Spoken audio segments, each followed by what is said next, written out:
tunazungumza kuhusu akiba. Sema akiba. Akiba ni nini?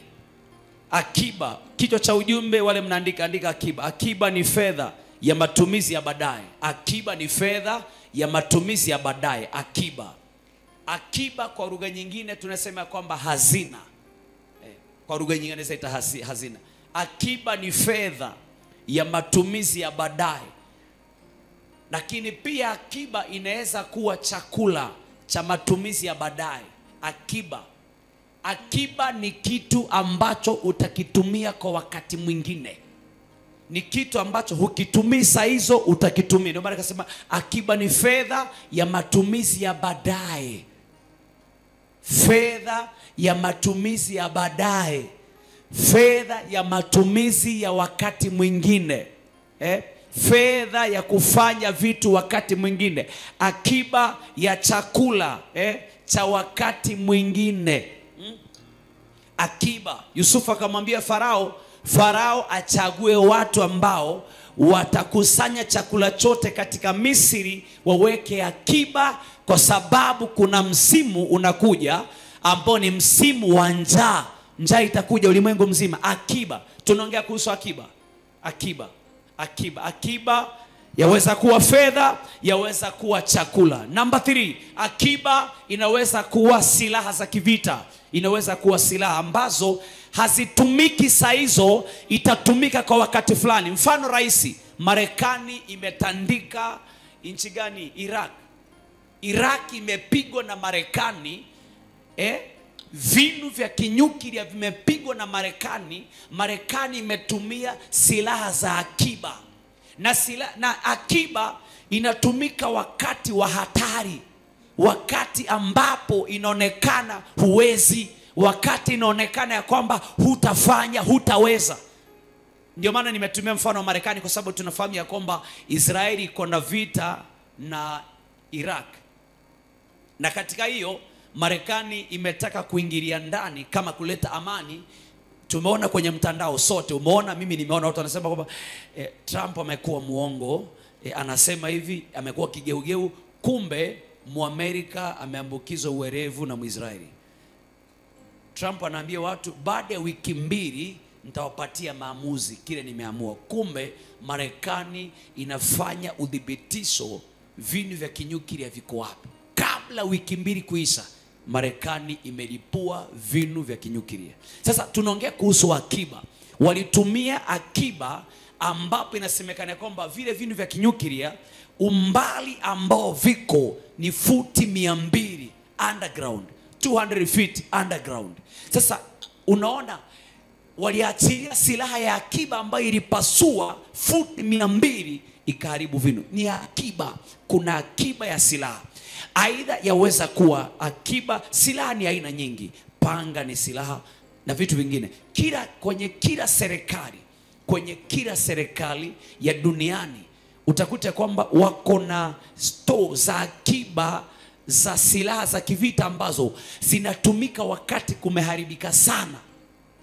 Sasa kwa nini unakuta kwamba kama Marekani haribu vile vinu vya kinyuklia, taifa lile ambalo lingetumika kuviharibu vinu vya kinyuklia lingeitwa superpower? Kwa sababu Israeli walijaribu kupiga lakini hawakufika. Kwa hivyo lile taifa lingefaulu, basi wangechukua usuperpower. Lakini Marekani imeremain kuwa superpower kwa sababu imefanya kitu ambacho Israeli ilikuja akifanya. Kwa hivyo tunaongea kuhusu akiba. Ndio maana nimetumia mfano, kwa sababu imejaa kwa mtandao. Kwa hivyo nimeitumia mfano. Tunaongea kuhusu akiba. Walitumia akiba, silaha za akiba. Kwa hivyo kuna akiba ya silaha, kuna akiba ya silaha. Tunaongea kuhusu akiba. Na ufahamu ya kwamba akiba ni matumizi ya baadaye. Sema amina. Bwana asifiwe. Sema amina. Nikirudi tena sema kwamba akiba ni kiasi cha pesa. Ni kiasi cha pesa kinachobaki baada ya matumizi. Ni kiasi cha pesa kinachobaki baada ya matumizi ambayo umetumia. Sema ambayo nimetumia. Ni kiasi cha pesa cha matumizi ambacho baada ya matumizi, kiasi cha pesa baada ya matumizi kilichobakia, ama kiasi ambacho umepunguza unakitoa utatumia baadaye. Sema amina. Tunaongea kuhusu nini? Akiba.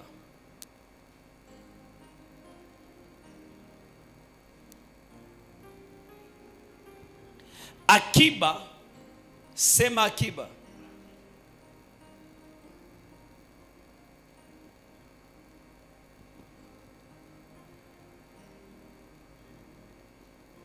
Asante Roho Mtakatifu. Chanzo cha akiba ni nini? Chanzo cha akiba ni nini? Chanzo cha kuwa na akiba. Chanzo cha akiba kinatokana na kile kinachokuletea unachotumia. Chanzo cha akiba ni chochote utakachofanya kinachokuletea mahitaji. Chochote utakachofanya kinachokuletea riziki. Yaweza kuwa akiba ya mwingine ikatokana na kilimo. Wakati analima kupitia kilimo, atapata akiba ya kwanza ni ya mavuno aliyovuna. Akiba ya pili ni baada ya kuuza mavuno aliyovuna, pesa atakayopata kuna ile atatumia na kuna ile ataweka akiba. Na kuna wengine chanzo cha akiba ni kazi ya ofisini anayofanya. Kuna watu wanalipo pesa ya uzeeni. Pesa ya uzeeni ni malipo ya akiba, ambapo alipokuwa kazini kwenye mshahara wake kuna kiwango serikali ilikuwa na mkata, kuna kiwango kampuni ilikuwa na mkata, ya kwamba atakapofika uzeeni ama akiritaya watampatia ili ende ikamsaidie kule uzeeni. Wakati wanakata ile pesa yaweza kuwa ni kidogo sana, lakini kwa sababu itakatwa kwa muda mrefu na kwa sababu itakuwa haitumiki, imewekwa, siku ile atapatiwa itamsaidia. Chanzo cha akiba chaweza kuwa masomo ya mtu, maana kupitia masomo yake yamemwezesha akapata kazi. Kupitia masomo yake yamemwezesha akawa na idea ya kufungua kampuni yake. Chanzo cha akiba yaweza kuwa pengine mwingine ni ufugaji. Anapokuwa ni mfugaji, kuna kipindi akiwa na matatizo anaamua anauza mifugo, na ile mifugo akiuza kuna pesa anatumia na kuna pesa anajiwekea kama akiba ya baadaye. Huyu mkulima akivuna atauza. Kuna watu ambao biashara anafanya ni ya hoteli, na kuna watu ambao biashara anafanya ni ya madini, na kuna watu ambao biashara anafanya ni ya uchukuzi. Biashara ya uchukuzi ni kama bodaboda, kama taksi, kama biashara ya matatu, na biashara zingine kama hoteli, biashara kuuza matunda, biashara kuuza manguo, biashara kuuza kuku, biashara kuuza mayai. Kwenye kuuza na kununua, lengo, akona lengo. Hakuna mtu anafanya biashara bila malengo.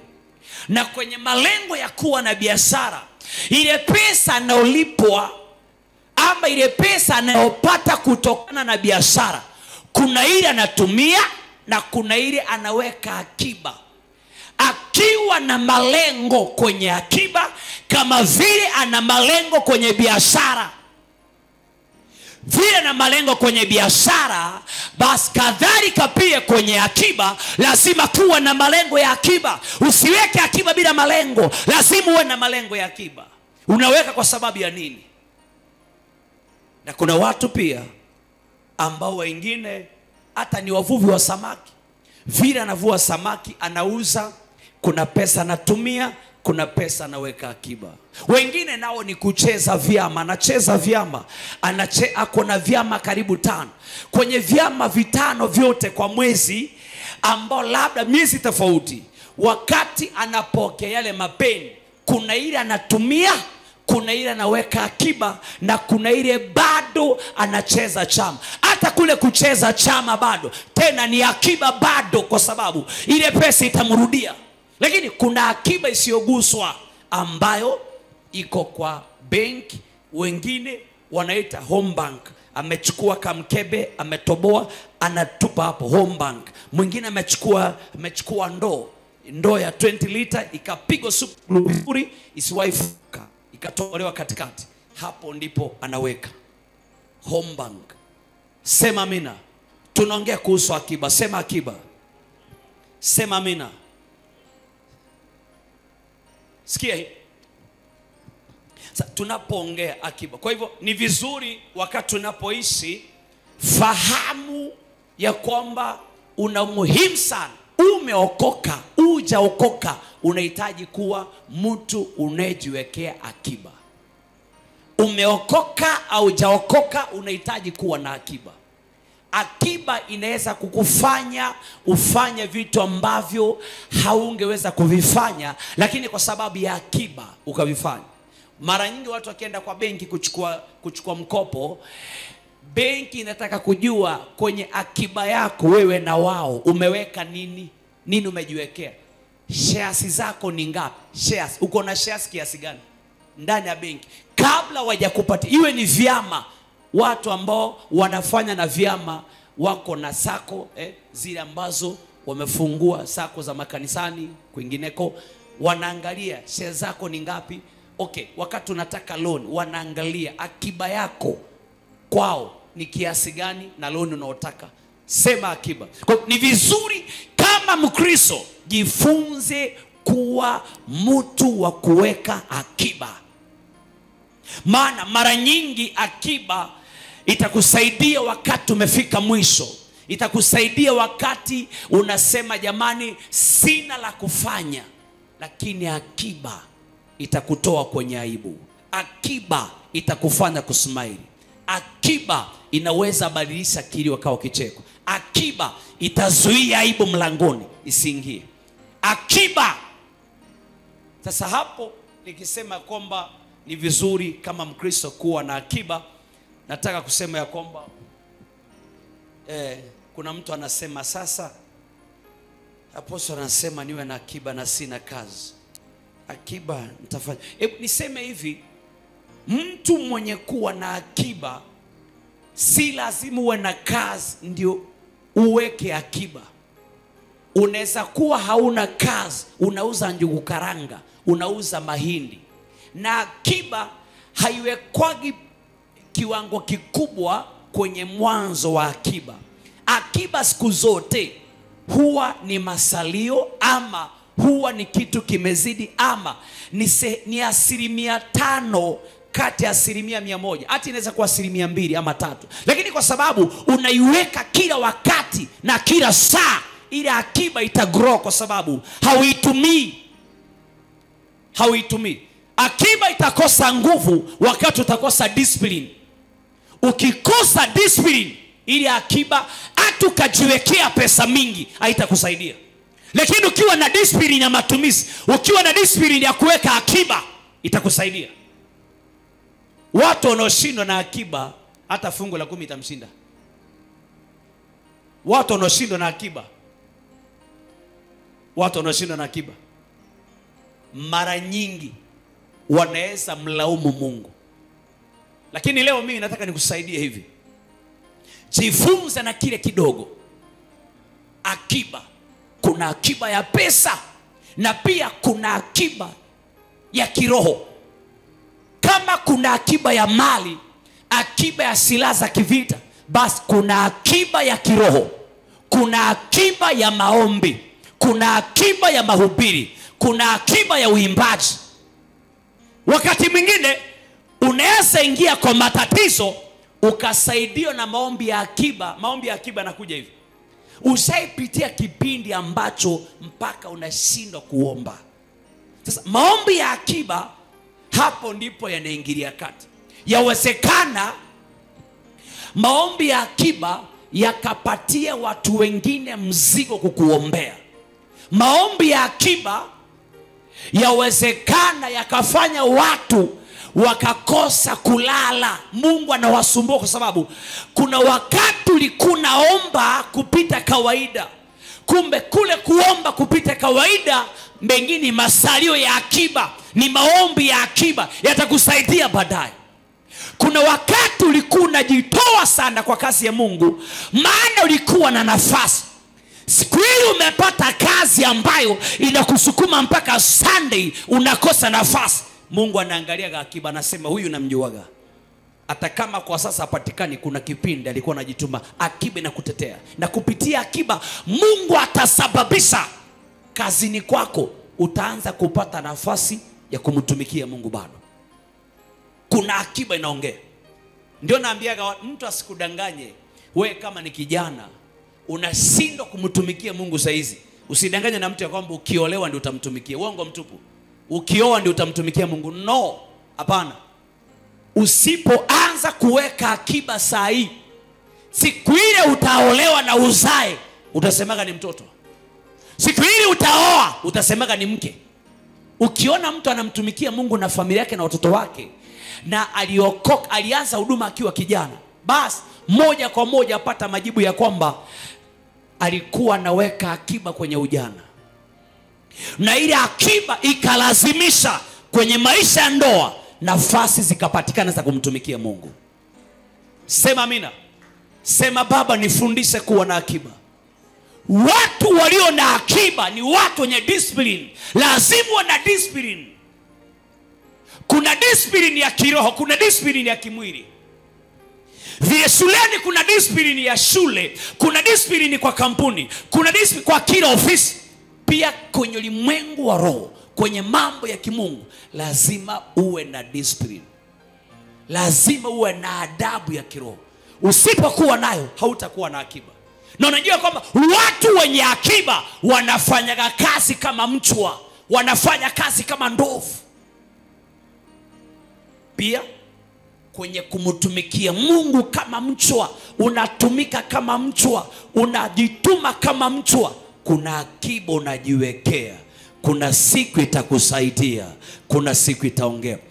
Ezekia alisaidiwa na akiba ya vitu alivyokuwa anafanya alipokuwa na nguvu. Ndio maana akamwambia Mungu, kumbuka Bwana nilivyokuwa naenda madhabahuni kwako. Kumbuka jinsi nilivyokutumikia.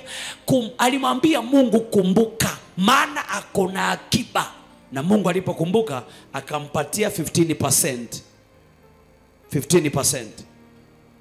Hiyo 15% Ezekia akapona. Mungu akamwambia ndani ya siku 3 utapanda kanisani, utanitumikia. Ndani ya siku 3 utapanda kanisani. Alafu imagine alipona na mkate. Yaani mkate uliwekwa maji, mkate ukawekwa kwa jipu, jipu likapasuka, Ezekia akapona. Mkate, imagine. Sema akiba. Watu wenye akiba atukapambana na wao huwawezi. Huwawezi. Watu wenye akiba hawashindwagi hao. Hawashindwagi. Ndio naona hata petrol station zinakuaga na mafuta ya akiba. Mafuta ya akiba yale ambayo yani hayauzwagi, wanangojaga saa zile petroli imepanda bei, imepanda kabisa. Ile akiba ndi itawapatia faida. Si mafuta yako kwa tank, akiba. Kuna mafuta ya akiba na kuaga yenye bei kipanda wakati wote. Sasa ile akiba inauzwa haraka, maana lazima watajaza mengine ya akiba. Ambia mtu unahitaji kuwa mtu wa akiba. Sema amina. Kwa hivyo please, unapoishi ukishindwa kuweka akiba ya kiroho, utashindwa kuweka akiba ya kimwili. Ukishinda akiba ya kimwili, utashindwa pia na akiba ya kiroho. Na kuombea katika jina la Bwana, Mungu akupe neema kuweka akiba katika jina la Yesu. Bwana akupatie neema Mungu akupe neema ya akiba. Mungu akupatie neema na akili ya kujiwekea akiba. Sema amina. Wakati mwingine akiba unaweza kuviona viko, lakini unajinyima tu. Si kwamba una appetite ya kula akiba. Unaona, yani kuna vitu inabidi ujinyime. Yani unajinyima tu kwa sababu unajua kesho kunaweza kuwa kubaya kuliko leo. Akiba huwa ni ndogo sana, lakini inafanya mambo makubwa ya kihistoria. Akiba. Yes, sasa sikiza hii. Tumetoka hapo. Number 1. Watu wanao weka akiba ni watu wa aina gani? Ni watu wenye akili. Number 1, mtu ili uweze kuwa na akiba unahitaji akili ya kimungu. Watu wenye akili ya kimungu. Watu wenye akili ya kuweka akiba. Maana pia wa mwizi unahitaji akili ya kuiba. Si ni kweli? Yeah. Mchawi ana akili ya kuroga. Mlevi ana akili ya kutafuta pombe. Wale wasichana wanajiuza pale town, ako na akili ya kujipodoa na kuvaa nguo nusu uchi ili ni saitwa bwana. Nenda town. Usijifanye umeshuka kutoka mbinguni wewe. Kama hujui mitaa wanapatikana, nitakupitisha. Wanaitaka wanaume kuja. Anakufinyia jicho, anaona huoni, anakufanyia mkono kuja. Na wamevaa nusu uchi. Afikiri na shangaa, huwa ni wasichana warembo. Unaona, wana akili ya kufanya dhambi. Sasa shetani watu kama hao huwa anahakisha kwamba lazima wawe na akili ya kuwini wanaume. Anaita wanaume na bila woga.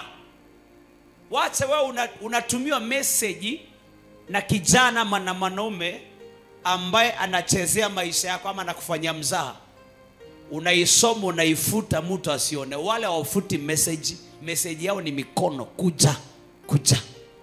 Alafu anajifanya ni kama anatembea kidogo kwenda mbele, alafu anakuangalia kando. Wako hapa town hapa. Ama kule mnaishi nyinyi hakuna? Madam, kule mnaishi hakuna? Wale mko nyuma. Huo mtaa. Media team. Hiyo mitaa hamuonagi? Sasa hiyo ni akili ya akiba ya shetani. Watu wenye kuweka akiba ama watu wenye akiba ni watu wenye nini? Akili. Kitabu cha Methali mlango wa 10 mstari wake wa 14. Methali 10:14. Twende kwa haraka. Tunaongea kuhusu akiba. Methali 10:14 anasema watu wenye akili huweka akiba ya maarifa, bali kinywa cha mpumbavu humwaga. Uangamivu ni uangamivu ulio karibu. Watu wenye nini? Wenye akili huweka akiba ya maarifa. Maarifa ni nini? Maarifa ni ujuzi. Maarifa. Unapelekea fundi nguo, unamwambia fundi, hii nguo ni kubwa, tumia maarifa yako initoshe. Si maarifa yako yake. Unapelekea fundi nguo ni ndogo, unamwambia fundi, mwenye alishona alimaliza hata ile nafasi ya kuongeza hakuna, naona inanibana, neema imeongezeka. Unamwambia neema imeongezeka fundi. Neema imeongezeka, nataka iongeze.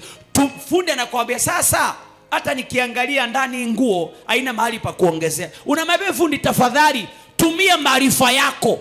Yaani atumia ujuzi. Maarifa ni ujuzi. Kwenye ujuzi ulionao wa kutafuta pesa, unahitaji ujuzi pia wa kutafuta Mungu. Maarifa ni ujuzi. Watu wenye akili hujiwekea akiba ya maarifa. Maarifa ambayo yatawasaidia kushinda mabaya. Yusufu alikuwa na akili na pia alikuwa na akiba ya maarifa. Hata kama alikuwa mtumwa ameuzwa, wakati alikamatwa na mke wa Potifa, Yusufu alitumia maarifa ya kukimbia. Aliona hapa afadhali koti baki lakini mguu niponye, kwa sababu alikuwa amebeba maono makubwa, alikuwa na ndoto kubwa, alikuwa anajua one day one time atakuja kuwa kiongozi. Sasa Yusufu ilibidi akimbie, maana alikuwa na akiba ya maarifa. Watu wenye akili ndio watu wenye maarifa. Maandiko yanasema ya kwamba mwanamume anayezini na mwanamke hana akili. Kitabu cha Methali mlango wa 6. Mwanaume azinie na mwanamke hana akili, na mwanamke anayezini na mwanaume hana akili. Hiyo ni Biblia inasema hivyo. Nini imetendeka? Amekosa maarifa. Sema akiba. Watu wamenyamaza. Sema akiba. Sema akiba. Amesema lakini bali kinywa cha mpumbavu humwaga nini? Ni uangamivu ulio karibu.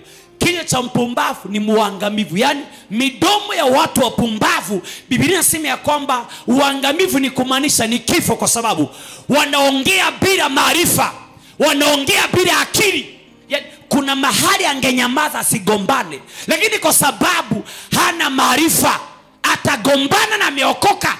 Usidhani nilivyookoka nimekuwa mjinga, nitamweka Yesu, nitakutengeneza, nitamchukua. Kwani Yesu ni omena? Kwani Yesu ni sukuma wiki? Usidhani vile tumeokoka tumekuwa jinga, nitamweka chini, nitakutengeneza, nitamchukua. Kwani Yesu ni mboga? Sema akiba. Tunaongea kuhusu nini? Akiba. Watu wanaojiwekea akiba ni watu wenye nini? Akili. Wenye akili kujua kuna kesho. Yaweze kuwa akiba ameweka si nyingi, lakini kwa sababu alikuwa na akili ya kuweka akiba, hata kama haitaweza kutatua matatizo, Mungu ataamuru watu mahali watatopa hapo kwa ile akiba, tatizo litapata suluhisho. Na Mungu anaweza tumia mtu from nowhere, anaweza akatumia mtu na akasuluhisha ile tatizo, na ile akiba bado ikabaki, kwa sababu wana nini? Akili. Watu wenye nini? Akili. Hujiwekea nini? Akiba. Watu wenye akili wanajituma. Mboga unauza, tomato unauza, ni akili. Miwa unauza, miwa ni akili. Hoka, kazi unafanya uhoka, ni akili. Kazi unaofanya ya kuosha magari ni akili. Kuosha pikipiki ni akili. Kuuza njugu karanga ni akili. Kuna watu wanauza peremende kwa magari. Tropical. 310. Akili. Huyo mtu ana akili ya utajiri. 310 anauza. Ni akili. Ana akili ya kwamba 310 siku moja inaweza kumfanya akawa na supermarket. 310 siku moja inaweza kumfanya akawa na wholesale. Akili. Unaona mtu amesoma, lakini kwa sababu ana akili ya kuwa mtu mkuu, anashuka kiwango ambacho unakuta ukimpima masomo yake na kazi anaofanya haviendani. Kile kinamsumbua si masomo, kile kinamsumbua ni akili ya kuwa mtu mkubwa. Ameshuka chini kiasi kwamba anajua kwa hicho kidogo Mungu anaweza kumuinua hapo. Vile anafanya kazi ya mjengo, hiyo kazi ya mjengo akifanya hamalizi kwa chapati na surwa. Wanaitaka surwa. Inatoka surwa. Inatoka na inatoaje? Surwa. Surwa ni supu ya maharage na chapati. Na choma. Inaitwa choma. Jamani kula choma na surwa, lakini ndani ya muda mchache unamwona ametoka kwa mjengo ameingia kwa pikipiki, amenunua pikipiki yake. Unaona ametoka kwa pikipiki ameenda kwa gari. Jamaa alianza na pikipiki moja, zimeenda 2, zimeenda 3. Akili. Akiba. Naongea kuhusu akiba. Watu wenye akili. Huyu mtu anacheza chama. Akipata chama, ile pesa ya chama amepata, hamalizi kwa vitenge, hamalizi pengine kwa msosi, hamalizi pengine kwa vitu fulani vile ambavyo havina maana. Anaweka akiba, anajua kuna kesho. Hiyo akiba inakuja mwambia fanya hivi. Hapa mahali so unaweza anza kuchoma chapati hapa, lakini hauna jiko, hauna pani ya jiko, hauna pani ya chapati, hauna karai ya mandazi, Hebu fanya hivi, kafanya research. Huyu ameamuka, anaanza kutembea kwa maduka. Karai ya mandazi ni pesa ngapi? Karai ya viazi ni pesa ngapi? Ile nini ya kupika chips ni pesa ngapi? Akili. Maana anataka kuweka akiba. Akili. Anataka kuweka akiba ambayo itamsaidia anunue hizo vitu, atoke kwenye kuchoma mahindi, anaanza kuuza chips. Anatoka kwa chips, anaanza kuwa na hoteli, kwa sababu akili, akiba. Wakati mwingine akiba inaweza fanya watu wa kudharau, lakini usumbuliwe na vile watu wanakuchukulia. Anaweza kuwa anafulia watu, lakini kwenye kufulia watu ana akili. Analipo 250 anaweka, hata 30 bob labda ndiye anaweka. Hiyo 30 bob kwa sababu kila siku anaiweka. Leo kiwe kimekuwa 60, kesho kiwe kimekuwa 90, kesho kutu imekuwa 120. Siku ile atasema nataka kuiangalia kile ameweka, maana alikuwa hahesabu. Akija kuhesabu ako na 1500. Kitu kinamwambia, lakini hapa so unaweza enda Kikomba ukachukua tunguo hata watoto. Unaweza enda Kikomba ukachukua viatu. Unaweza enda Kikomba ukachukua mabed sheet. Unaweza enda Kikomba ukachukua ndizi. Unaweza enda Mudhurwa ukachukua kitu fulani. Unaweza enda Korogosho ukachukua unaweza enda wale watu wanauza njugu ukaanza kuuza peanut butter. Akili. Ambia mtu akili. Lakini kama hakuna, nileta kama tulivyo. Vimekuja, tuvitumie, vitaisha, vitakuja kesho. Hapana. Mungu atusaidie kuwa watu wa kuweka nini? Akiba. Sema akiba. Number 2, watu wanaweka akiba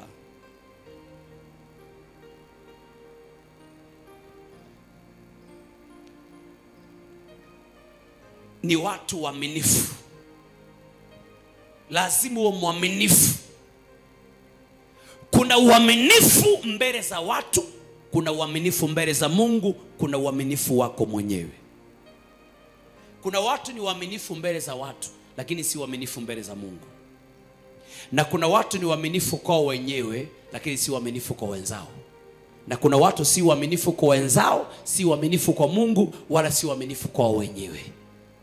Watu waaminifu, mtu mwaminifu anafanya vitu kwa uaminifu. Umeandikwa na mtu kwa biashara ya kuuza maziwa. Usituongezee maji. Amekupa lita 5, unaongeza yako 1 ya maji, unatuuzia maji. Utatoka na laana kwa hiyo biashara. Mwenzeo amekupa maziwa lita 10, unaongeza lita 2, unatuuzia maji. Hapana, sio ya akili, hiyo ni akili mbaya. Watu waaminifu.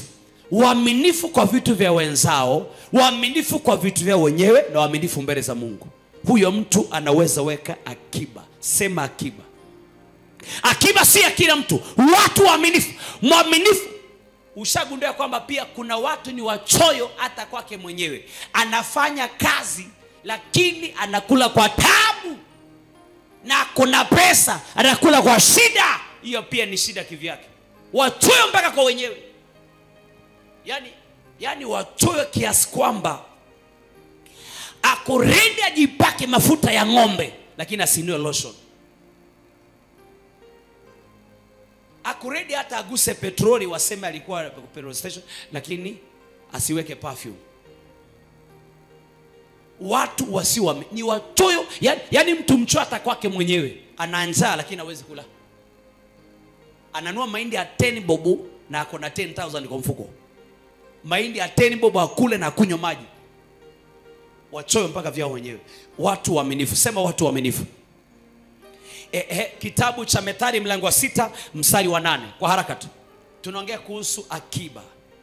Inasema, lakini hujiwekea akiba ya chakula wakati wa jua, hukusanya chakula chake wakati wa mavuno. Hebu ngoja, hebu tuanzie pale 6 mtu apate. Ni wakina nani hao wanaambiwa kujiwekea akiba? Inasema, ewe mvivu, mwende chungu, zitafakari njia zake ukapate hekima. Nani huyu anaambiwa? Mvivu. Msomaji wangu please. Nani anaambiwa? Mvivu. Nani anaambiwa huyo? Mvivu. Mtu mbio afanye nini? Amwende aendee chungu, aone vile ana nini, atafakari njia zake apate hekima. Kwa maana yeye hana akida wala msimamizi wala mkuu, lakini hujiwekea akiba. Asante, ngojea.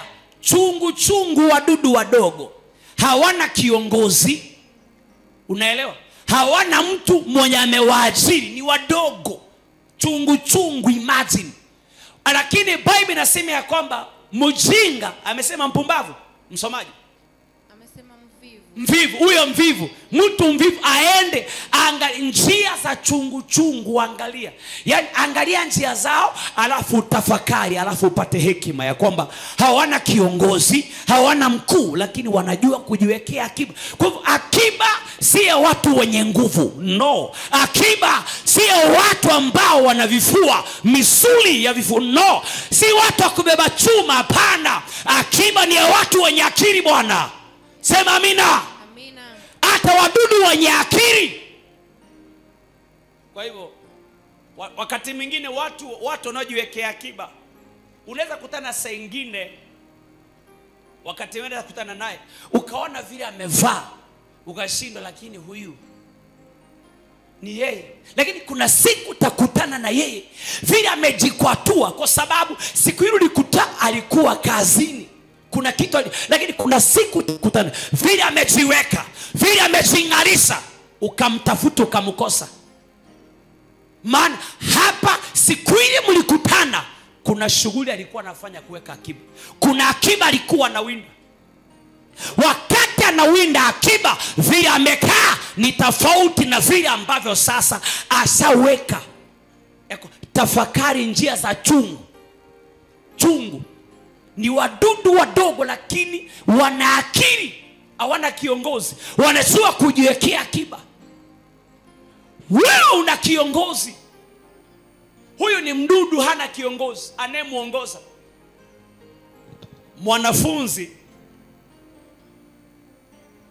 ukitaka kujua ya kwamba mwanafunzi ana akili ya kuweka akiba, inategemea muda ambao umempatia pocket money. Kama mzazi, ule muda atatumia nayo pocket money. Kuna mtoto unampatia pocket money, within 2 weeks, 1 week, na kwa mama niko broke. Uko na mcho kwa nyumba, unahitaji maombi kubadilisha mcho arudi mwanadamu. Hawa wadudu. Huyu mtoto mwanafunzi ako na mzazi ni kiongozi, mwalimu pale shuleni ni kiongozi, darasani kuna kiongozi mwanafunzi mwenzake, lakini hana akili ya akiba. Akivipata ni kuvimaliza vyote. Na watu wenye akili ya kuweka akiba, hata kama itapatikana ya kwamba ametumia akiba yake imeisha, basi Mungu atasababisha, lazima akiba ingine itapatikana.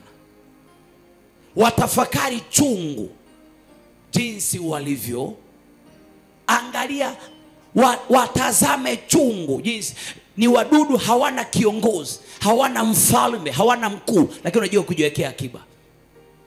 Ninakuombea kama mtumishi wa Mungu, pokea neema ya akiba. Natangaza kama nabii wa Bwana, mtu wa Mungu, ukipata usimalizie kwa tumbo, usimalizie tumboni, usimalizie kwa mavazi. Hapana, vaa lakini weka akiba. Kula, weka akiba, hata kama ni kidogo weka. Kuna mahali itakusaidia. Kama huwezi kujiwekea akiba yako mwenyewe, huwezi weka akiba ya mwingine. Huwezi. Akiba, ukiona mtu anafanya mambo makubwa, wakati mwingine ni akiba zile amekuwa akiweka. Ukiona mtu amezeeka na anaishi vizuri kwenye uzee, ni akiba alizoweka katika ujana ama katika umri aliyokuwa nao. Wacha ujana, kwenye mafanikio aliyokutana nayo, kwenye mapambano ya maisha. Wakati unaona mzazi anasomesha mtoto, ni akiba anaweka. Huyo mtoto kesho kuna vile atamheshimisha mzazi. Hakuna mtu angemjua mama mzazi wa rais wetu wa Kenya, William Samoei Ruto. Hakuna mtu angejua mama yake kama sio siku ile akiapishwa kama president ndio mama yake alionekana. Mama aliwekeza kwa mwanae, akasomesha mtoto. Wakati mtoto ameinuliwa, amewekwa juu, ilibidi watu wamtambue mzazi. Saluti aliyopigiwa president akiingia, mama alipigiwa akiwa na mwanae. Maana wazazi waliweka akiba kwa mtoto. Unendi angalie wewe ni mwanafunzi ama ulimaliza masomo, elimu ulionayo ni akiba wazazi waliweka ndani yako. Wanahitaji kuona faida. Lakini leo unakuta mtu anaishi nyumba ya maisonette. Jamani, endesha gari kubwa, lakini kuenda nyumbani, ona mahali mzazi analala, ona nyumba mzazi anaishi, ona vile mzazi anavaa, huwezi amini. Yawezekana hakukusomesha, lakini huyu mzazi alikubeba, ndiye aliyekuzaa. Labda kwenye maisha yake hangeweza kukusomesha, lakini maombi yake yamekufanya kuwa mtu. Huyo mzazi umuheshimishe. Fanya vitu aonekane mzazi alizaa. Yawezekana hakulipia karo, lakini maombi ya mzazi yalifanya ukafanikiwa. Maombi ya mzazi, kwenye maombi ya mzazi yalifanya uko vile ulivyo leo, yanafanya unalindwa. Ni akiba ya maombi yake. Wewe ni matokeo ya akiba ya maombi ya baba na mama, katika jina la Bwana. Sema amina. Hebu rudia mstari wa 8 huo. Mstari wa 8. Lakini hujiwekea akiba ya chakula wakati wa jua, hukusanya chakula chake wakati wa mavuno. Asante. Unaona, wanakusanya chakula wakati wa mavuno. Yaani ule msimu wanadamu wanavuna. Unajua kwamba wakati wa mavuno kuna mahindi udharauliwa. Mahindi yakianguka chini, unaona mengine yamesimama. Ama mimi nadanganya? Bwana asifiwe. Wakati unavuna denu, umeenda kwa shamba yako, utasumbuliwa na mahindi yamelala chini ama yamesimama? Tunavuna yale yamesimama mazuri. Wakati unachukua mazuri, wale chungu yale yanaanguka chini. Kuna watu ambao wakivuna wana mahindi yanabebwa na ng'ombe zinakuja na pengine mkokoteni and whatever vya kubeba hayo mahindi kupeleka nyumbani. Wengine hutumia trakta, wengine hata huleta mashine ya kukoboa mahindi ama kupukusua, lugha rahisi ama lugha sahihi, kupukusua mahindi shambani. Wanaleta trakta kwa shamba, ama kuna vifaa mbalimbali vya kusaidia kupukusua mahindi. Wengine hata kukongoa. Yote ni bado ni kupukusua mahindi. Sasa wakati mahindi yanapukusuliwa pale shambani ama ni nyumbani, kuna yale huruka, kuna yale anaruka, kuna yale anapasuka.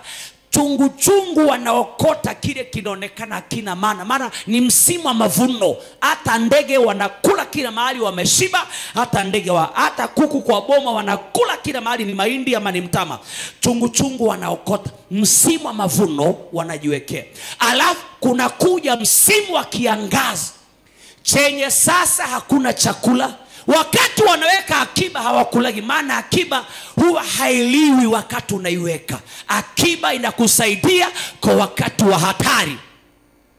Wakati kuna mavuno hawali akiba, wanakula vyakula vingine, wanaweka akiba. Wanakula vyakula vingine, wanaweka akiba. Baadaye wakati wa kiangazi na njaa, wanairudia akiba sasa. Na chungu wanaishi underground. Underground inamaanisha nini? Unyenyekevu. Watu wanyenyekevu. Kama unahitaji kuwa na akiba, lazima uwe mnyenyekevu. Mungu hawezi tumia mtu. Kwa hivyo please, wale ambao mnacheza vyama, kucheza vyama si vibaya. Vicheza vyama ni kuzuri kwa sababu ni akiba. Makosa yako hapa, pesa ya chama inakuwa kama ya ujambazi. Umeolewa, bwanako ajuage kama kuna pesa unapewa. Hata watoto wajuage. Sasa inakuwa ni kama pesa ya wizi. Sasa unakuta kwamba ile pesa sometime haiwezi saidia, haiwezi kaa.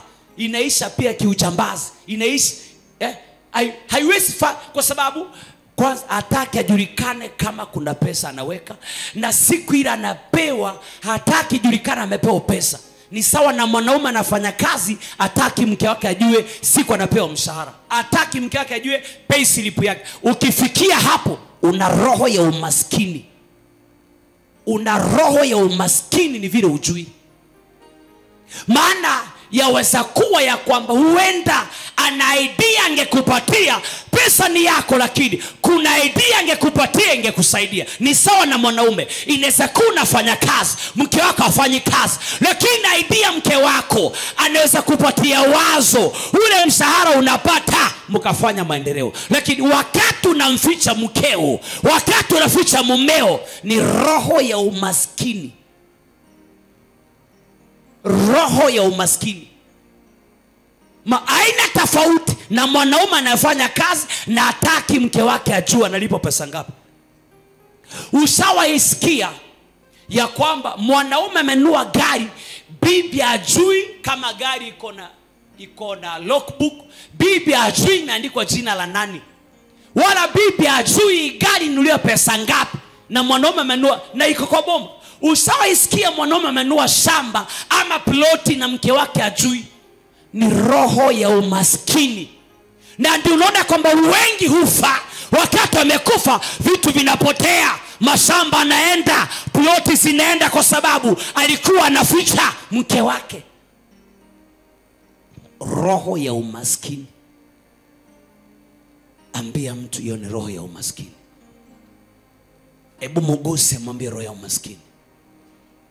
Ni sawa na msichana ambaye vile hujaolewa, anatoka na chips mtaani, anaingia bedroom, anakula chips yake na kuku, anatokelezea watu nani unanuka chips, unanukia kuku, brabra. Ambia hata ni vile ni samusa nilikuwa nakula, mifupa inaweka kwa jacket, alafu anatoka mfupa inaumbwa, anarushia mifupa, alafu anarudi. Mnapika simeno na kabeji nyeupe, anasema nilikuwa nasikia tumbo ni kama inafurafura. Leo sijisikia, hata asubuhi nikiamka sikuamka poa. Nilikuwa nasikia siku anaamka poa, sikii poa. Sikii poa. Kwanza nikinama hivi nasikia kama kakisunzi. Kisunzi wapi? Finyango zimejaa kwa tumbo.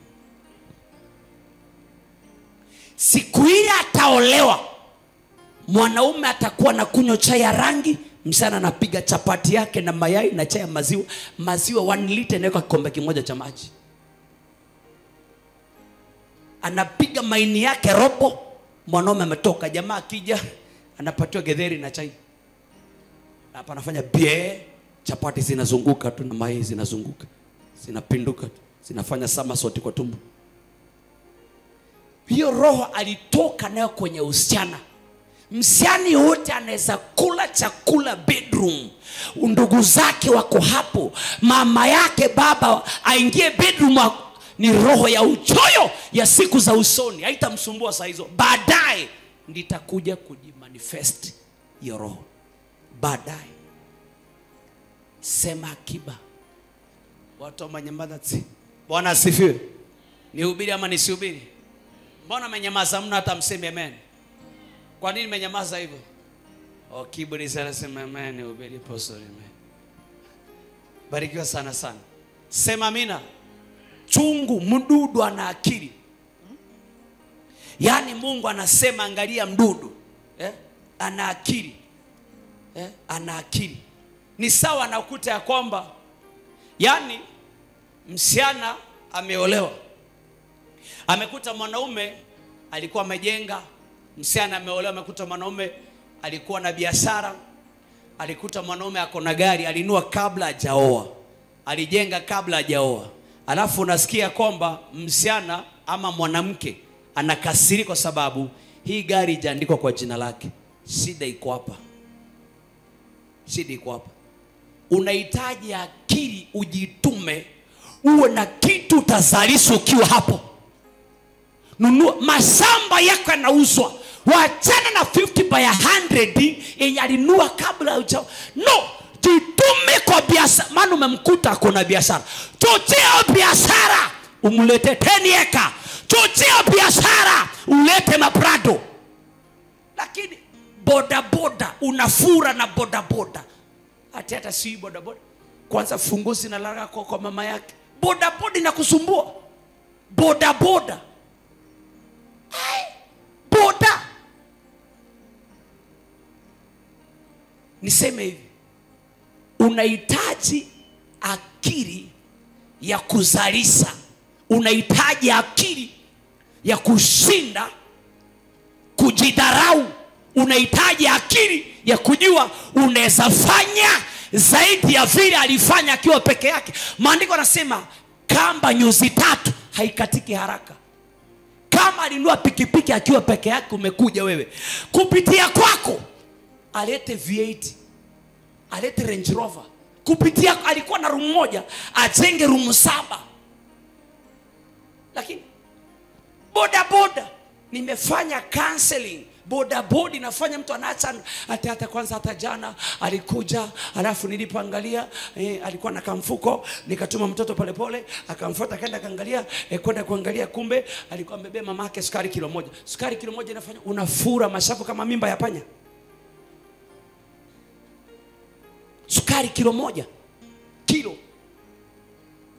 Siku nyingine pia anakuja, nilipoangalia kufanya, nikakuta kwamba amenunua kabeji. Nilipoangalia kabeji na sijua bei yake, nikaangalia kabeji nini inauzaka shilingi 70. Alafu sisi alikuwa ametumana tu mboga ya 20 na mamake akampelekea kabeji ya 70.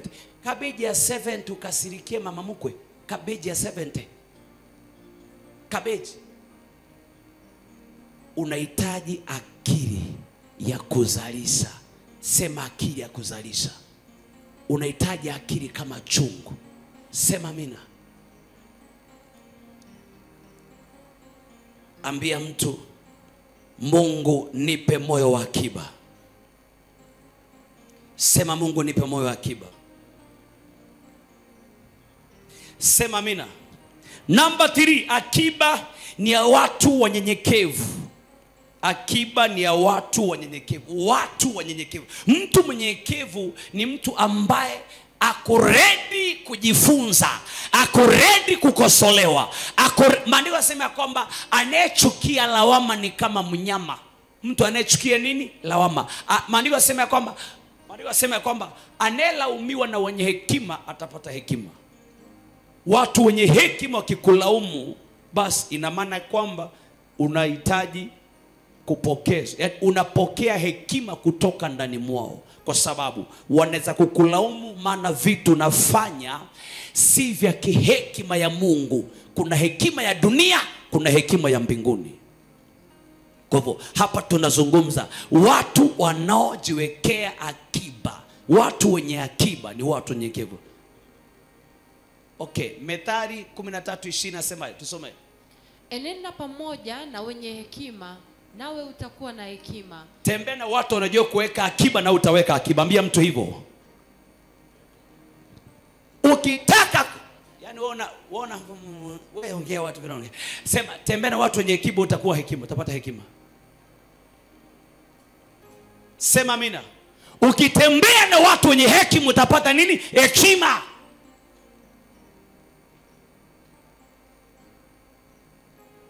Anayetembea na walevi atakuwa mlevi. Anayetembea na majambazi atakuwa jambazi. Anayetembea na intercessor atakuwa intercessor. Anayetembea na wahubiri atakuwa mhubiri. Anayetembea na waimbaji atakuwa muimbaji. Kama hataimba atacheza vyombo. Kama atacheza vyombo ataombea waimbaji. Anayetembea na wavuta sigara atavuta sigara. Anayetembea na watu wenye kiburi atakuwa na kiburi. Ndio unaona ya kwamba Muislamu akikuandika kazi, number 1 lazima usilimishwe. Wanaamini hawezi fanya kazi na wewe kama hauamini Mungu anayemwamini, kama hauna imani ya dini yake. Anajua ukiwa pale na dini nyingine wanakuita kafiri, na kafiri basi unaweza kuwa kikwazo ama kizuizi cha baraka yake. Hivyo wanaamini Muislamu akikuajiri lazima ubadilishe dini. Ndio unaona ni rahisi wasichana wa Kristo kuolewa na Muslim, lakini ni ngumu sana msichana Muislamu kuolewa na Mkristo. Ngumu sana. Ngumu. Hata kama una pesa namna gani huwezi muoa. Lakini Mkristo kwanza juzi alinipeleka outing, tukaenda tukabembea, tulipomaliza akanifanya shopping ya 10,000. Imagine sasa nikapelekea mam Mama akafurahi. Alafu mnaniambia Mungu anataka roho. Hata kama ni musi, yani Muislamu sana, hata kama ni musi ni wangu, kuna shida. Mimi atanioa tu. Nitamuombea atabadilika. Kwanza juzi aliniambia atakuja na Probox. Ameniambia tunaenda Mombasa. Mombasa. Ile beach kubwa inaitwaje pastor? Yes. Ile beach ya Mombasa kubwa inaitwaje? Pirates. Ndio kubwa. Ameniambia tenda Pirates. Hata hivi nimepanga kwa nataka kutafuta kale kanguo ka kuogelea. Kwanza nasikiaga kuna madafu. Na mimi siyakunywa madafu. Alafu saa hizo amevaa wiper. Akipiga hivi kama anaanguka. Utafikiri ni kepu. Kama kepu mbili ziko kichwani. Tu. Na ameokoka. Na akiingia kanisani kanta bila keria, sofa set bila vitambara, soda, Sprite, Coca-Cola, Sprite, Fanta, Tropical, Mirinda Tanzania, Mirinda. Kidogo anasema mnamkuta na buibui dada wa watu. Unaitwa nani? Naitwa Adija.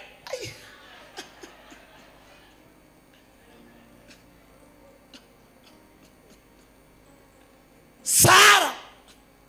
Leo anaitwa nani? Mwanaidi.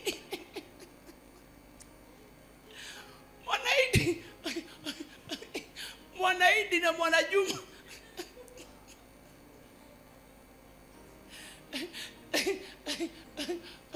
Pastor, unakumbuka Mwanaidi na nani? Walikuwa Mwanaidi na nani? Mwanatum. Mwanaidi na Mwanatum. Walai, hata si kwamba kwa imani, walai, kwa imani imeisha, walai. Mwanaidi ameshakuwa Mwanaidi. Sababu yananiambia atakuja na Probox. Msichana Mkristo anaacha imani kwa sababu alienda akula madafu, akarushiwa mchanga, akaogelea kwa mchanga, akarudi na akapatiwa shopping ya 5,000. Kuisha. Hata nyimbo zimebadilika kwa simu. Unasikia nyimbo zile?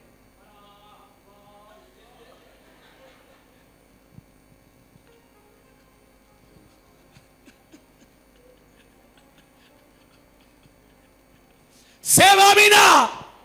Haleluya. Ndio Jumapili Mungu akatuambia Mungu abadiliki. Watu wanabadilika lakini Bwana hataibadilika. Shout haleluya.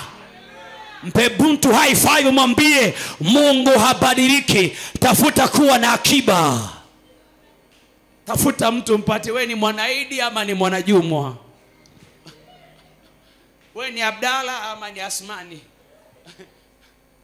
Mimi ni mtume. Mtume David Muhorwa, mimi ni mtume. Sema amina. Nifundishe nisifundishe? Shida ni nini? Wamekosa akiba ya kiroho. Vile umekuja kwa ibada sahihi, kuna akiba unajiwekea Kristi. Kuna wakati unapitia hali akiba za ibada za kipindi cha neema sio na kipimo zinakutoa ndani katika jina la Yesu. Kuna watu inabidi akiba inaongea sema hata huyu mtamaliza. Ibada zinaongea katika ulimwengu wa roho, malaika wanakataa. Anasema sio huyu. Si huyu. Yaani mtu anaenda kwa mganga anapiga ramli mpaka mapepo zinamwambia hapana, kwa hiyo hatuendi. Tutume kwa mwingine. Hatuendi huyo. Hatuendi. Kwa nini muende? Hatuendi. Kuna waka moto. Na hata pengine ujaomba siku hiyo, akiba inaongea. Akiba Pastor Agnes aliyokuombea, akiba Apostle Muhorwa, akiba Pastor Kipto, akiba ya chairman, akiba ya praise and worship, akiba ya watu wa media. Kuna akiba inaongea. Sema haleluya. Vile media team nakuja kanisani, wacha niwaambie mnajiwekea akiba. Wakati Mungu ataanza kuwainua, Mwingine atajaribu kuomba vile mnaomba lakini bado hawafiki. Ya ile speed mnaenda nayo ni speed ya akiba. Yani akiangalia kwa dashboard. Akiangalia kwa dashboard anaangalia speed yenu inapiga 10. Yeye anapiga 80 lakini bado hawezi kuovertake. Yani kwako inasoma 10, yeye anapiga 80 mpaka 100 lakini bado ako nyuma yako. Kuna akiba inaongea mahali. Sema haleluya. Vile mnachelewa kanisani, vile mnakuja usiku hapa, kuna akiba mnajiwekea, ambayo akiba nyingine itasaidia watoto wako, itasaidia wajukuu, itasaidia hata ndugu zako. Sema haleluya. Hebu nyanyuka kwa miguu yako, patia mtu hai 10, mwambie weka akiba ya kutosha. Weka akiba ya kutosha, weka hai 10. Alafu muulize, wewe mwanaidi ama mwatumwa? Wewe ni Abdalla ama ni Asmani?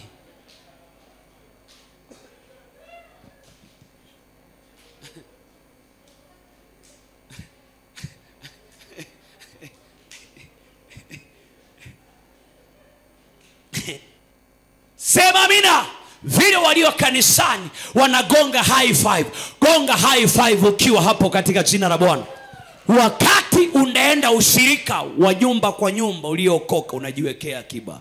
Wakati tunafunga 40 days, kuna vitu pengine hutaviona sahi, lakini kuna wakati vitalipuka double, triple zinakuja. Yani baraka inakuja triple peke yake, kwa sababu kuna akiba ambayo inaongea. Yani wanasanga aka biashara kadogo ndio kamefanya mepaki gari nzito kama hii. Si biashara, kuna akiba zinaongea. Sema akiba itaongea. Oh, sema haleluya. Mwambie mtu weka akiba ya kutosha. Weka akiba ya kutosha Bwana. Hebu tusome Isaia. Isaia nataka kuomba na watu. Isaia mlango 23 mstari wa 18. Akiba ni watu wanyenyekevu. Isaia 23:18 inasema na biashara yake na ujira wake utakuwa wakfu kwa Bwana. Hautawekwa hazinani wala hautawekwa akiba, bali mapato ya biashara yake yatakuwa mali zao wakao mbele za Bwana. Yani Mungu anasema biashara ya watu fulani haitawekwa akiba, hawatajiwekea, lakini Mungu anasema itakuwa ni amali ya watu wanyenyekevu wanaokaa mbele za Bwana. Sema huyo ni mimi. Si kama umeelewa.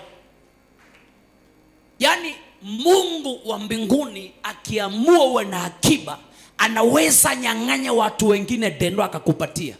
Sikia haya maandiko, biashara yake ujira ni malipo. Ujira ni malipo. Malipo yake, ukisikia neno ujira mahali ni malipo. Ujira wake utawekwa wakfu kwa Mungu. Kuwekwa wakfu ina means hata kama hiyo mali ilipatikana kwa njia haramu, Mungu ataitakasa. Baada ya kuitakasa atakupatia. Utawekwa wakfu, utakuwa dedicated na Bwana. Utawekwa wakfu kwa Mungu. Na baada ya kuwekwa wakfu, amesema hautawekwa kwa hazina yao, hautakuwa hazinani, wala hautawekwa akiba, hataweka akiba, bali mapato ya biashara yake yatakuwa mali zao wakao mbele za Bwana.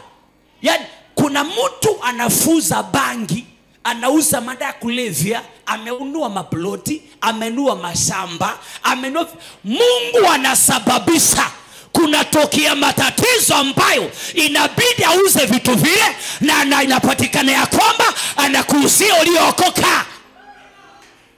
Unaelewa? Na Biblia imesema kabla hujavipewa vimekuwa dedicated na Mungu, vimewekwa wakfu. Mungu amevitakasa. Mtu ameiba pesa ya serikali, amesukumwa, amefika mwisho, alafu anaamua hata zingine nitazitupa kutupa. mwingine ameiba kwa muhindi. Mungu anasababisha zingine zinatupwa kwa akaunti yako, zingine zinatupwa mahali fulani, unakutana nazo kwa sababu Mungu amesema havitakuwa hazina yao, itakuwa mali yao. Ondoka mbele za Bwana. Sema amina. Na hili lilitendeka kwa Esther. Watu wanyenyekevu ndio wanajua kuweka akiba. Maana unyenyekevu unakuwekea akiba usioiona, lakini utaiona siku unaipokea. Angalia Esther, mtoto yatima. Mfalme Asuweru, bibi amefukuzwa kwa nyumba. Alafu mfalme anaambiwa kwanza, kabla hajafukuza akamwambia mfalme, fanya hivi, itabidi uoe. Kama unaweza fanyiwa hivi, sisi ambaye si mfalme tutafanyiweje? Tafadhali itabidi ufanye mpango, ulete wasichana warembo wapite, uchague mmoja uoe. Vashti anatolewa kwa nyumba kama first lady. Esther aliokoka, Myahudi, anatolewa kwa nyumba ya kazini yake Mordekai, analetwa, anapata kibali, anaingia kwa ndoa. Ndio unaona ya kwamba kuna watu wengine inabidi Mungu wa mbinguni kuna vitu inabidi akupatie vile kuvigharamikia. Vashti ananyang'anya ndoa. Hebu imagine Vashti ananyang'anya ndoa first lady. Esther anapewa. Esther anapewa ndoa ya mtu, ananyang'anya mwingine anapewa. Kwa nini? Maandiko yanasema ya kwamba Esther aliona Mordekai kazini yake. Na sijaona mahali maandiko yanasema kwamba Esther alikuwa na tabia fulani zilizofanya wakose kukaa na Mordekai. Lakini kwa sababu ya kunyenyekea kwa Mordekai. Kwa hivyo Christine, Mungu anaweza nyang'anya mtu ndoa mahali akakupea upendo usipende. Kuna watu waje. Anaweza nyang'anya mtu anakupatia. Vizuri sana. Mungu ni Mungu yule yule ambaye hana kigeugeu. Akiamua atakubariki, atakubariki. Uelewe hivyo. Anaweza nyang'anya mtu kitu kile ametafuta kwa miaka 10, akapea mtu mwenye ametafuta kwa mwaka mmoja. Uelewe hivyo. Unaniangalia na huruma hivyo. Sema amina. Hebu angalia mwenzako kwa uso. Angalia mtu kwa uso bwana. Wacha kuangalia viatu yake. Sema wewe ni akiba ya mbinguni. Akiba huvuta akiba nyingine. Katika jina la Bwana. Mungu amesema biashara yao, utajiri wake utakuwa wakfu kwa Bwana. Hautawekwa hazinani wala hautawekwa akiba, bali mapato ya biashara yake yatakuwa mali zao. Wakao mbele za Bwana wakula na kushiba. Mimi natangaza ukashibe. Amesema watakula na kushiba. Ninaamuru kushiba mema ya nchi katika jina la Bwana. Shiba amani ya maisha yako. Shiba amani ya ndoa yako. Amani ya biashara yako. Amani ya masomo ya watoto wako. Sema power.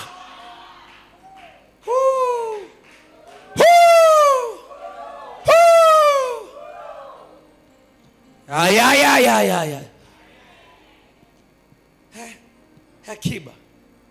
Naomba usiku wa leo, kuna watu ambao Job wamekutumia wakapiga hatua moja mbili. Kuna watu wametumia Bruno, wakatumia Jack, wakatumia Deno, lakini Mungu amesema kwamba kuna vitu anawanyang'anya kupatie. Watu waliotumia bidii yako sana, Mungu amesema anawanyang'anya vitu afanye nini? Akupatie. Kuna watu wengine utajenga, utanunua nyumba imejengwa tayari. Kwa nini unanunua nyumba? Kuna mtu amenyang'anya unapewa. Wacha nitangaze kwa madhabahu, Mungu atanyang'anya mtu mahali ploti atupatie tujenge kanisa. atanyang'anya mahali, atatupatia ploti ya kujenga madhabahu. Huyu ni Mungu anaweza. Natangaza ya kwamba Mungu anyang'anye watu mlango wa biashara, akupatie wewe, akupatie wewe, akupatie wewe, akupatie wewe. Sema power. Gonga high five usema huyo ni mimi nitapewa. Unaniangalia kwa simu, gonga high five usema ni mimi nitapewa. Gonga high five. Mbona gonga high five? Takuona atatumana high five. Ya gonga, tafuta mwingine. Hakikisha umegusa watu 4. Ni mimi nitapewa. Umegusa watu 4 kwa mkono wako. Hakikisha umegusa mtu. Mimi naongea maneno ya kinabii wewe. Ninaongea maneno ya kinabii. Hakikisha umegusa watu 4, unahesabu. Hivyo, unahesabu. Na ukipata nafasi umegonga huu mkono uko hapa kwa madhabahu. Hakikisha watu 4. Ukichelewa imeisha. Huyo ni wa pili, huyo ni wa tatu, huyo ni wa 4. Wametosha. Okay. Oh ya. Okay, huyo anaangushwa. Okay. Sema haleluya. Patia Bwana makofi ya juu. Sema ya. Ayayayayaya. Maandiko yanasema kwamba moyo uliopondeka Mungu hata udharau. Uliopondeka, watu wenye moyo uliopondeka Mungu hawezi udharau. Naomba ya kwamba katika jina la Yesu Kristo natangaza shibe kwenye anga yako, shibe ya amani, shibe ya biashara, shibe ya masomo wanao. Wale wako na watoto wako high school, shule zimefungwa, college shule zimefungwa, university, nimetangaza shibe ya safari. Hakuna ajali kwa mtoto wako, hakuna ajali kwa barabara. Mtoto wako ni akiba ya mbinguni. Hakuna ajali ya matatu, hakuna ajali ya bodaboda, hakuna ajali ya gas, hakuna ajali ya stima. Sema power. Sema amina. Zaburi 51:17 inasema dhabihu za Mungu ni roho iliyovunjika na moyo uliovunjika na kupondeka. Bwana hautaudharau. Dhabihu iliyovunjika ni moyo uliopondeka. Dhabihu za Mungu ni moyo uliovunjika, roho iliyopondeka. Naomba Mungu akupe moyo uliopondeka, roho iliyopondeka, iliyopondwa na Bwana. Roho imepondwa na Bwana. Wewe hautabebwa na Nairobi, utaibeba Nairobi. Nairobi haitakubeba, utabeba Nairobi. Mombasa haitakubeba, utaibeba Mombasa. Sema power. Zaburi 144 mstari wa kwanza na wa pili, mstari wa 13. Alafu niombe na watu.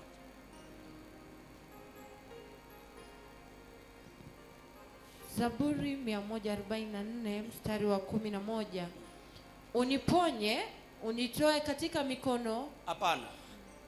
Mstari wa kwanza na mstari wa pili mwanangu. Zaburi 144 mstari wa kwanza. Naam. Na ahimidiwe Bwana mwamba wangu, anifundishaye mikono yangu vita. Watia. Ahimidiwe. Hainuliwe Mungu wetu leo. Hainuliwe Bwana wa mabwana, hainuliwe.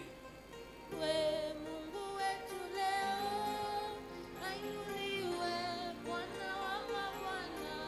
Haimidiwe Mungu wetu leo. Haimidiwe Bwana wa mabwana, haimidiwe. Haimidiwe Mungu wetu leo.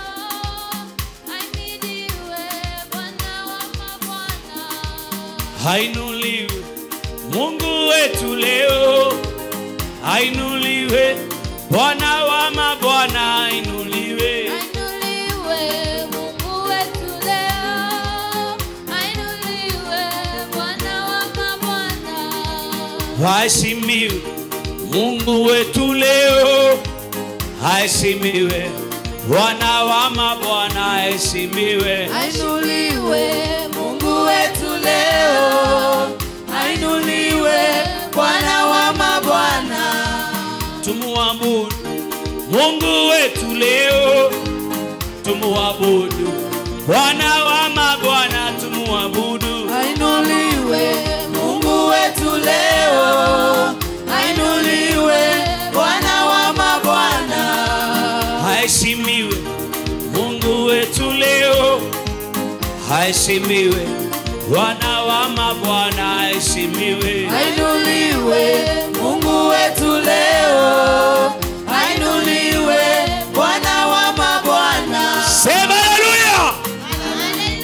Daudi anasema ahimidiwe Bwana mwamba wangu. Mnatangaza Mungu atakuwa mwamba wako. Watu wengine pesi kiwa mwamba, wengine pengine magari ni mwamba. Mungu atakuwa mwamba wako wewe. Bwana huwa mwamba wako. Sema amina. Akasema anifundishaye mikono yangu vita, vidole vyangu 7. Vita kwa sababu ako na akiba ya silaha. Vita kwa sababu ako na akili ya silaha.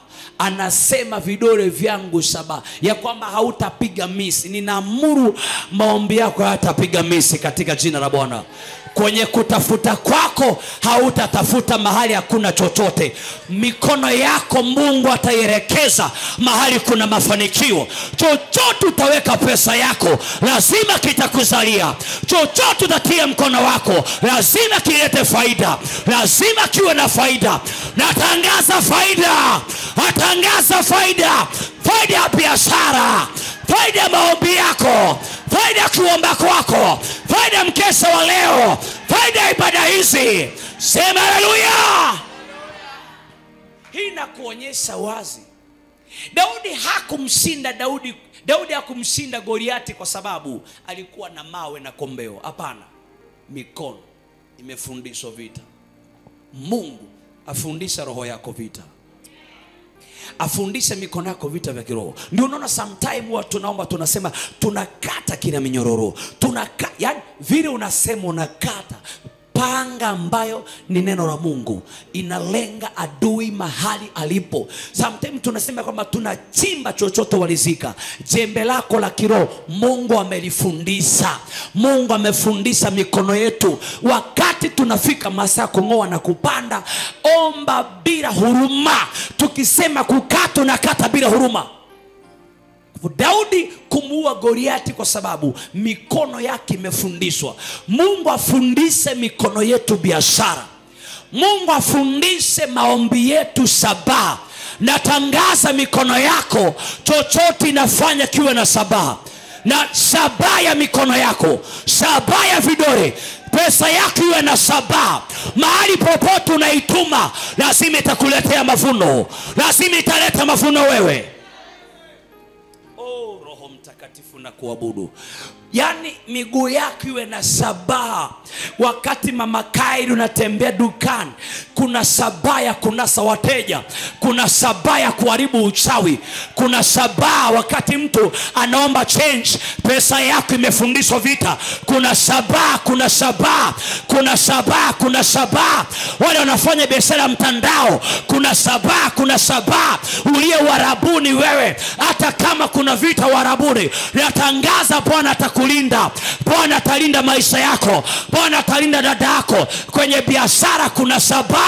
Kwenye wale mnauza manguo, wale mnauza matunda, kuna sabaha. Sema sabaha.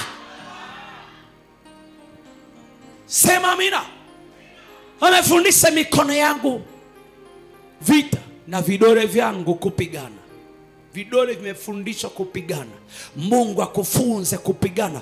Pale utapata akiba zako. Kuna watu akiba zimeibiwa. Kuna watu akiba wamenyang'anywa. Kuna watu akiba zimevunjwa.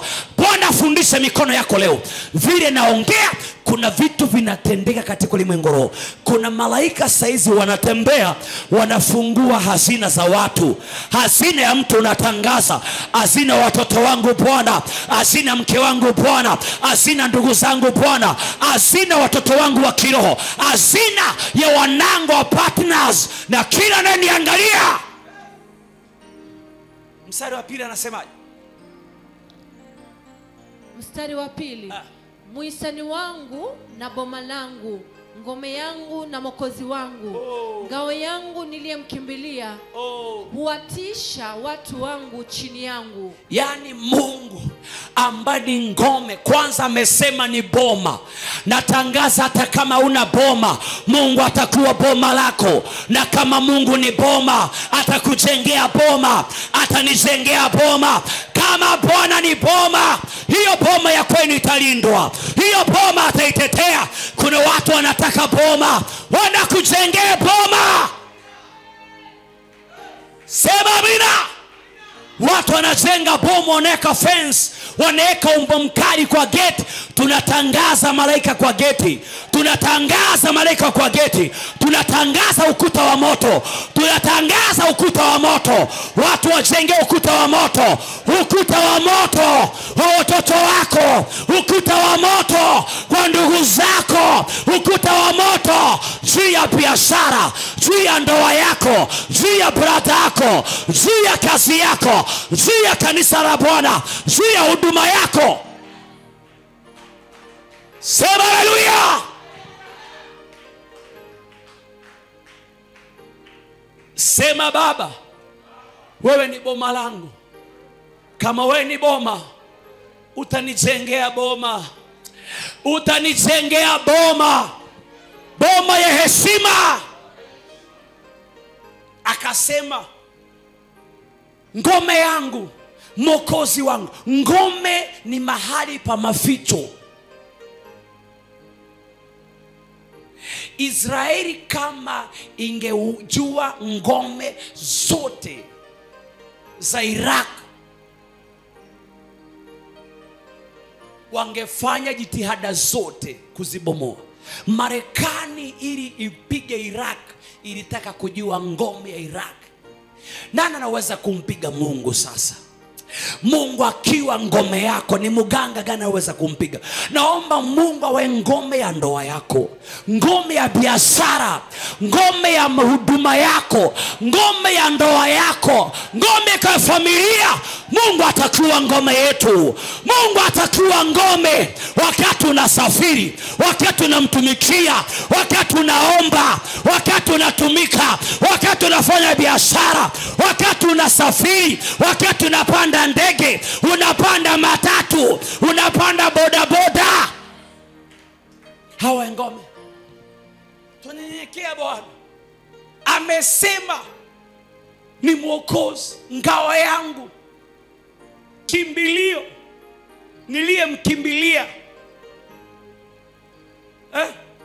Huwatiisha watu chini yangu. Ya Mungu ananyenyekeza watu chini yake.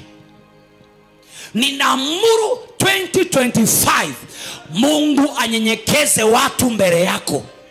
Kuna watu si kwa sababu wametaka, ni kwa sababu Mungu ndiye ameamuru wanyenyekee. Kiburi walichonacho na maisha yako, kiburi walichonacho na biashara yako, kiburi walichonacho na ndoa yako, Bwana amesema watanyenyekea. Watanyenyekea. Matatizo yatanyenyekea, magonjwa yatanyenyekea, laana itanyenyekea, mapepo yatanyenyekea. Sema power. Nanyenyekea Bwana, nanyenyekea Bwana, nanyenyekea Bwana,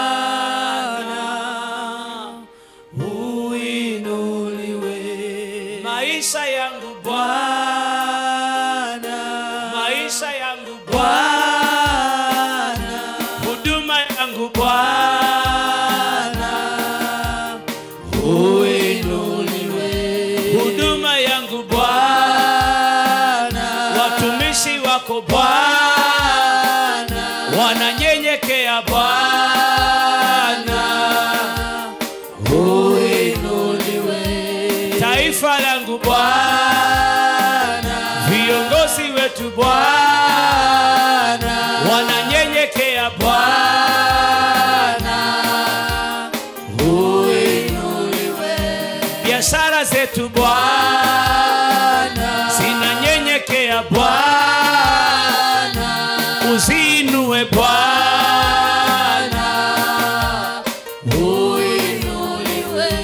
Maisha yangu Bwana, ninakupa wewe Bwana. Huduma yangu Bwana, uinuliwe. Na watenda kazi Bwana, waimbaji wetu Bwana, washirika wote Bwana, uinuliwe. Kwa safari zangu Bwana, kwa maombi yangu Bwana, ninanyenyekea Bwana, uinuliwe. Kwa ibada hizi Bwana, kila Jumanne Bwana, tunanyenyekea Bwana, uinuliwe. Tunakuabudu Bwana, tumekuja kwako Bwana, takukimbilia Bwana, uinuliwe. Tunasonga kwako Bwana, tumaini letu Bwana, takutegemea Bwana, uinuliwe. Maisha yangu Bwana, ninakupa wewe Bwana, tumaini langu Bwana, uinuliwe. Ninanyenyekea Bwana, tegemeo langu Bwana, tegemeo langu Bwana, uinuliwe. Magoti yangu Bwana, ninapiga kwako Bwana, sauti yangu Bwana, uinuliwe. Kwa sauti yangu Bwana, ninakuabudu Bwana, nakutegemea Bwana, uinuliwe. Maisha yangu Bwana, nakukimbilia Bwana, maisha yangu Bwana, uinuliwe. Nasema nini Bwana, nakuja kwako Bwana, nakutumaini Bwana, uinuliwe. Ninanyenyekea Bwana, ninanyenyekea Bwana, ninanyenyekea Bwana, uinuliwe. Na ndugu zangu Bwana, nawaleta kwako Bwana, na ndugu zangu Bwana, uinuliwe. Na wazazi wangu Bwana, nawaleta kwako Bwana, wananyenyekea Bwana, uinuliwe. Tumekuja kwako Bwana, tunanyenyekea Bwana, watumishi wako Bwana, uinuliwe.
kanisa lako Bwana, mvua ya neema Bwana, kanisa lako Bwana,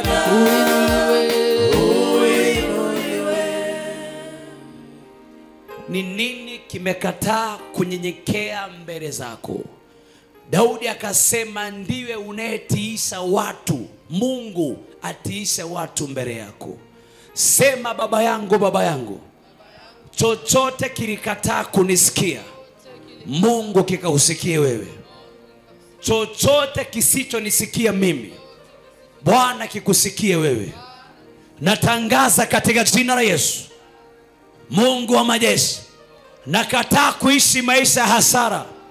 Fundisha moyo wangu, fundisha mikono yangu kujiwekea akiba. Kama chungu chungu ni wadudu, hawana kiongozi, hawana mtawala, hawana mkuu kati yao, wanajiwekea akiba. Baba, natangaza chochote utakachonibariki nitaweka akiba. Bwana, nitaweka akiba, maana umesema nisiudharau mwanzo mdogo, maana mwisho utakuwa mkubwa. Nakataa kuishi maisha ya kupimiwa na wanadamu, kupimiwa na wachawi, kupimiwa na waganga. Kwa jina la Yesu Kristo ninakataa hayo maisha, nakataa hayo maisha, nakataa kwa jina la Yesu. Ninakataa kupimiwa na waganga, kupimiwa na wachawi katika jina la Yesu. Omba, omba, omba, omba kwa dakika 5. Tabiria maisha yako. Mwambie Mungu akufundishe kuweka akiba. Mwambie weka akiba kwa mikono yako, akiba kwa mdomo wako, akiba kwa akili, akiba kwa macho. Mwambie Bwana uishi maisha yaliyo na akiba, uishi maisha ya akiba katika jina la Yesu Kristo. Mwambie Bwana, natangaza nitakuwa na akiba ya kiroho, akiba ya imani, akiba ya maombi, akiba ya huduma katika jina la Bwana. Akiba ya mali, akiba ya pesa, akiba ya mifugo, akiba ya wanyama, akiba Bwana, akiba ya utajiri. Tangaza, tangaza, tangaza. Jiombee kwa dakika 5. Hayo sio maombi ya watu wenye wanataka akiba. Hayo ni maombi ya watu waliotosheka. Hata uliye kwa mtandao katika jina la Yesu, uliye kwa Facebook, uliye kwa YouTube, omba ukiwa hapo nyumbani. Jiconnect katika jina la Bwana. Usisahau kushare ibada. Usisahau kushare ibada. Share ibada. Wakati tunaomba, share ibada. Masaa haya tunaingia kwenye kusoma jumbe za watu, na tuingie katika maombi ya kujijengea akiba, kujifungulia akiba. Watu huenda kwa benki kufungua account ili wajiwekea akiba. Nasi tukiwa mbele wepo wa Bwana, tuko kwenye benki ya mbinguni kujifungulia akiba, kujifungulia account ambazo tutajiwekea akiba. Yesu akasema usiweke akiba zako duniani, usiweke hazina duniani, jiwekee mbinguni ambako hakuna mwizi, hakuna mwivi, hakuna nondo, hakuna anayeharibu. Omba, omba, omba, omba. Umelisikia neno la Bwana? Nataka ujiombee katika jina la Bwana. Mwambie Bwana weke speed governor kwa mikono yako, speed governor kwa midomo, speed governor kwa mawazo. Wakati anapokubariki, hata kama ni 10 bob utaweka, hata kama ni 5 bob ambao utaweka, kuna mahali itakusaidia, kuna mahali itakuokoa. Kuna mahali hapata hitaji shilingi 1000, katahitaji tu shilingi 100, itahitaji tu shilingi 200, itahitaji tu shilingi 500, na hiyo 500 itapatikana, itatatua shida ambayo ingehitaji shilingi 10,000. Jiombee, jiombee, jiombee katika jina la Bwana. Jiombee, jiombee, jiwekea akiba ya maombi katika jina la Bwana. Omba, omba, omba. Asante Roho Mtakatifu, na kuabudu Mesaya. Mfalme, nakupa utukufu. Wewe ni Elogibo, wewe ni Elohim, katika jina la Yesu wa Nazareti aliye hai. Pokea utukufu, pokea heshima, pokea adhama Bwana. Wewe ni mwamba ulio imara katika jina la Yesu Kristo aliye hai. Unasema mwenye haki anakimbilia na anakuwa salama.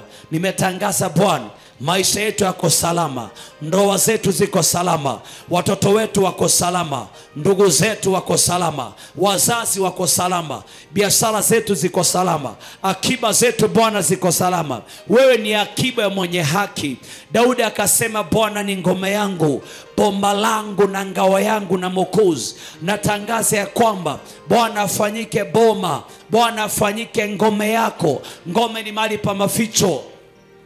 Mungu afanyike maficho yako, maficho ya kazi yako, maficho ya huduma yako, maficho ya biashara. Ulipokuwa hauna pesa, watu wako wanaongea. Wakati umeanza kupata pesa, wameanza kukuita devil worshiper, wanakuita Illuminati. Wakati ulikuwa hauna chochote, hakuna mtu alikuwa anakutambua. Wakati Mungu ameanza kukuinua, wamekugeuza majina. Wamesema mali yako ni ya mashetani, wamesema mali yako ni ya uchawi. Nimekuja kutangaza kwamba alichokubariki Bwana, hakuna mwanadamu ataharibu, hakuna mwanadamu atalani. Alichoinua Bwana, hakuna mwanadamu atashusha. Alichoinua Bwana, alichotakasa Bwana, hakuna mwanadamu akunajisi. Shule zimefungwa, mtoto wako amesafiri, amekuja nyumbani vizuri, una sababu ya kumshukuru Bwana. Maombi ya akiba yamemlinda, amefika nyumbani salama. Ombea Mungu ni asante katika jina la Bwana majeshi. Amefanya mtihani vizuri, amemaliza vizuri. Usisumbuliwe na matokeo, usisumbuliwe na grade amekwambia,